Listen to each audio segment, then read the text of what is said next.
Halo semua, perkenalkan nama saya Eci Wivana Eviralina Damanik dengan NPM 1901010168. Pada kali ini saya akan menjelaskan bagian dari konsep dasar belajar menulis kelas tinggi.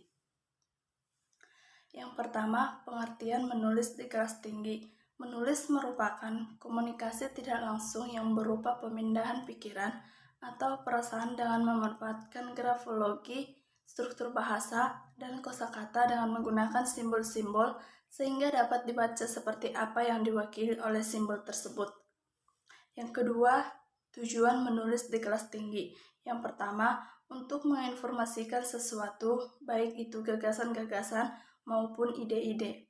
Dua, untuk membujuk, mengajak, dan merangsang para pembaca agar dapat menentukan sikap apakah menyetujui atau mendukung yang dikemukakan oleh penulis. Yang ketiga, untuk mendidik, mencerdaskan, dan membimbing bangsa baik intelektualnya, emosionalnya, dan spiritualnya. Yang keempat, untuk menghibur para pembaca yang lelah setelah beraktivitas. Yang kelima, untuk lebih meyakinkan para pembaca terhadap apa yang dimiliki sebelumnya. Dan yang terakhir yaitu untuk memecahkan sebuah masalah. Fungsi menulis di kelas tinggi yaitu yang pertama, dapat memperluas dan meningkatkan kosakata yang belum diketahui karena banyak membaca. Yang kedua, dapat melancarkan tulis-menulis baik kalimat, paragraf maupun wacana. Yang ketiga, dapat mengembangkan suatu gaya penulisan sendiri. Yang keempat, secara material dapat memperoleh honorium sebagai profesi sampingan. Yang kelima, secara non-material dapat memberikan kepuasan batin. Dan yang terakhir yaitu dapat popularitas di mana-mana karena sebuah tulisannya. Yang ketiga ada jenis-jenis menulis di kelas tinggi. Yang pertama, deskripsi. Deskripsi adalah ragam wacana yang melukiskan atau menggambarkan sesuatu berdasarkan kesan-kesan dari pengamatan, pengalaman, dan perasaan penulisannya. Yang kedua ada narasi. Narasi adalah jenis tulisan yang isinya menceritakan tentang suatu peristiwa. Yang ketiga argumentasi. Argumentasi adalah ragam wacana yang dimaksudkan untuk meyakinkan pembaca mengenai kebenaran yang disampaikan oleh penulisnya. Yang keempat, eksposisi. Eksposisi adalah ragam wacana yang dimaksudkan untuk menerangkan, menyampaikan, atau menguraikan sesuatu hal yang dapat memperluas atau menambah pengetahuan dan pandangan pembacanya.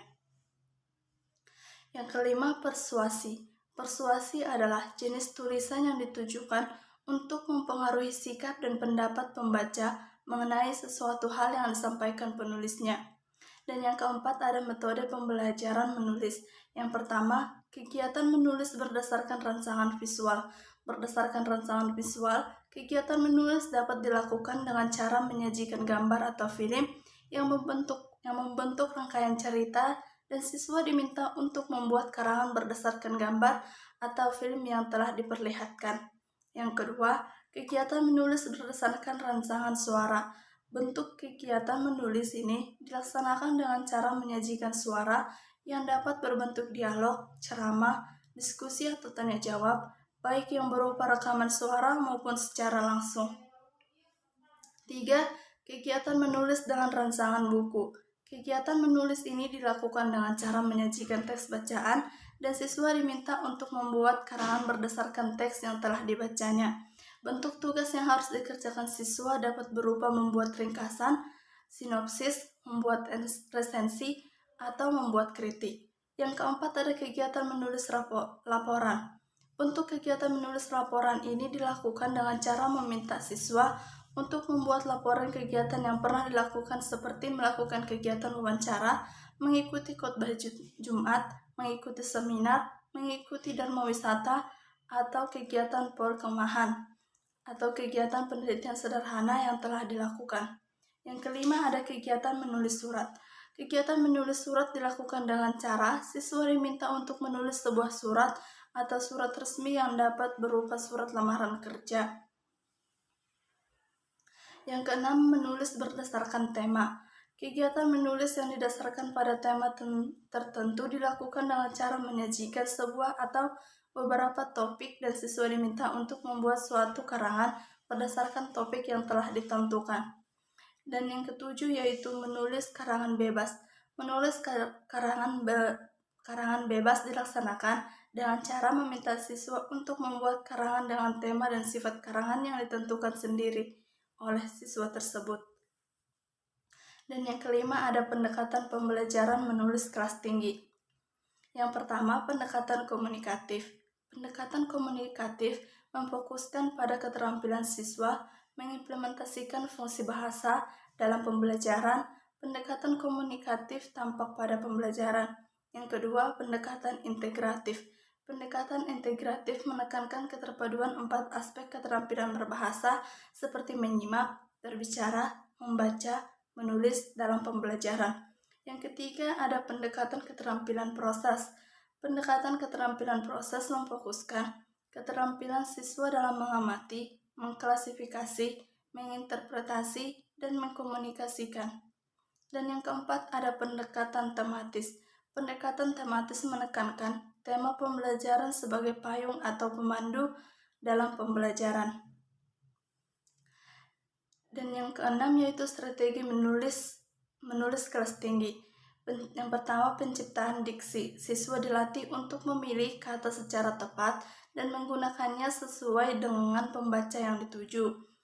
Yang kedua, ada pembuatan kalimat efektif.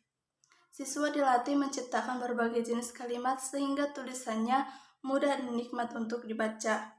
Yang ketiga, membangun paragraf. Siswa dilatih untuk menyusun paragraf berdasarkan kalimat topik yang dikembangkan. Yang keempat, pembatasan dan penjabaran topik. Topik karangan harus dibatasi agar lebih fokus. Yang kelima, pemilihan jenis dan penciptaan wacana. Siswa dilatih secara intensif untuk menyusun wacana. Dan yang ketujuh ada tahap-tahap menulis kelas tinggi. Yang pertama, pramenulis. Tahap pramenulis merupakan tahap perencanaan yang mencakup beberapa langkah yaitu A. Menulis topik berdasarkan pengalaman sendiri. B. Melakukan kegiatan-kegiatan latihan sebelum menulis. C. Mengidentifikasi pembaca tulisan yang akan mereka tulis. D. Mengidentifikasi tujuan kegiatan menulis. Dan F. Memilih bentuk tulisan yang tepat berdasarkan pembaca dan tujuan penulisan. Yang kedua, penyusunan draft. Langkah-langkah penyusunan draft diantaranya adalah menyusun draft kasar, menulis kalimat pertama, menjabarkan draft kasar, membaca jabaran draft, serta membacakan jabaran draft dengan tujuan untuk memperoleh respons dan masukan untuk memperbaiki tulisan. Dan yang ketiga yaitu perevisian. Pada tahap perevisian ada beberapa hal yang harus dilakukan yaitu melengkapi isi draft, mengurutkan kembali, mengurangi, dan memperjelas. Dan yang keempat yaitu penyuntingan. Langkah-langkah dalam penyuntingan ada beberapa hal yang perlu diperhatikan yaitu penggunaan eja, penulisan, dan pemenggalan kata. Dan yang kelima yaitu publikasi. Langkah dalam tahap publikasi adalah mengumpulkan karya siswa, mengelompokkan dan merencanakan bentuk publikasi. Kegiatan publikasi dilakukan siswa bersama guru berupa pemajangan di majalah dinding kelas maupun majalah dinding sekolah. Selain itu, pempublikasian harus tulisan siswa bisa dikirim ke redaksi majalah anak. Sekian dan terima kasih.